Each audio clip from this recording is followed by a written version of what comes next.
Dean, I know, I have trouble remembering names. And I say, what do you mean by that? You mean that you meet somebody one day and then you see them 3 weeks later and you can't remember their name? And they say, no, I mean, I walk up to somebody, they say their name, I say my name, and then, poof, their name just disappears. And we know they just said their name.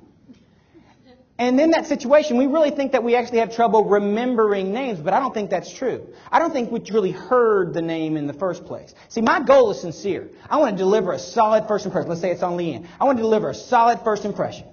But I'm thinking about me.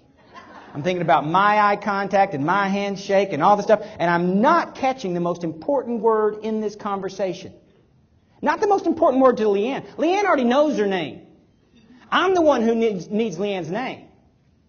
And there's two things that happen here. We talk a lot about the first one. If I don't have Leanne's name, then I don't get to use Leanne's name throughout the conversation, so I'm not building a good rapport with Leanne. But the second thing that happens, I think is equally, if not even more damaging, is that now I'm sitting here looking at Leanne, and in the back of my mind I'm going, what is her name?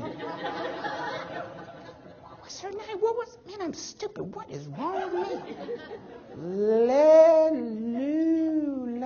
Oh, man. Yeah. Man, what is wrong?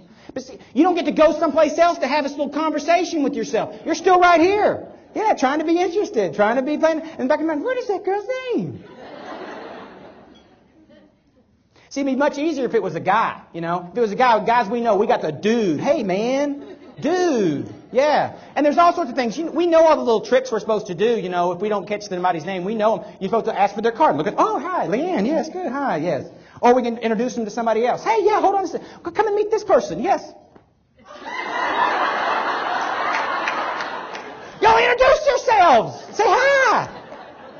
Good people. You're good people. But we had the chance. I knew she was going to say her name. It's not like she snuck it in on me. It's not. What'd you just do? Did you just say your name? I was not ready for you to say your name. You need to give me some kind of sign or something. But so we know it goes right with the handshake, right? I mean, we know when you get together close to somebody, they're going to, what are you doing? You know, it's automatic, right? I'm going to shake that hand. You put it out there, I'm going to shake it. Right? It's the same thing. They throw that name out there, and we know how important the name is. I'm not trying to sell anybody on trying to tell you how important the name is. Everybody knows how important the name is. The problem is we remember just as soon as it bounces off our chest and plops on the floor. And you're looking at it and going, I was supposed to have that right there. Throw it again. Throw it again. Come on. Keep me in, coach. That's the reason I put together what I call the name game. It's a 4-step process. Here are the 4 steps. The first step is to prepare to catch the name.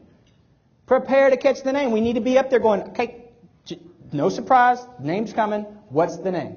Prepare to catch the name. The second step is to repeat the name back to that person in the first sentence you say back to them. Leanne, nice to meet you. Blah, blah, blah, whatever I'm going to say. All right?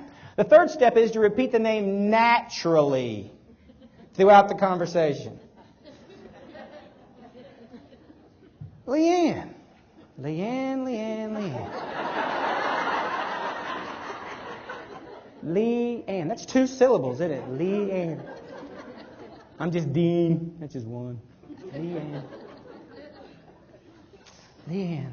They're not going to do that. And the 4th step is to repeat the name when parting. Repeat the name when parting. But I'm much more interested. It's not just about that rapport builder. It's also that you can come in with as much personal curb appeal, with as much, aura of inevitability that you're going to help people out, that you're in a great mood and everything, that everything's rocking your way. And then all of a sudden somebody tosses the name and plops on the floor, and now you're all skid. We've all been there. All of a sudden our curb appeal has diminished.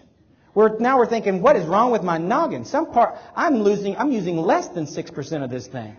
But the goal here is I want to deliver a solid first impression. I want to learn as much as I can so I can take that D and flow it into the E. And that is earn trust.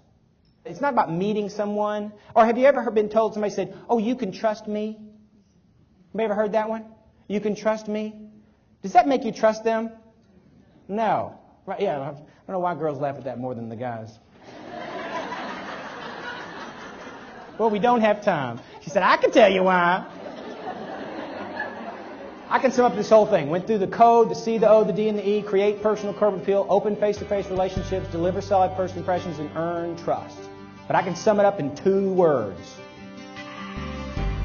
And I'm sure you're like, well, why did you start with that? Be progress. Be progress. Be progress. Thank you.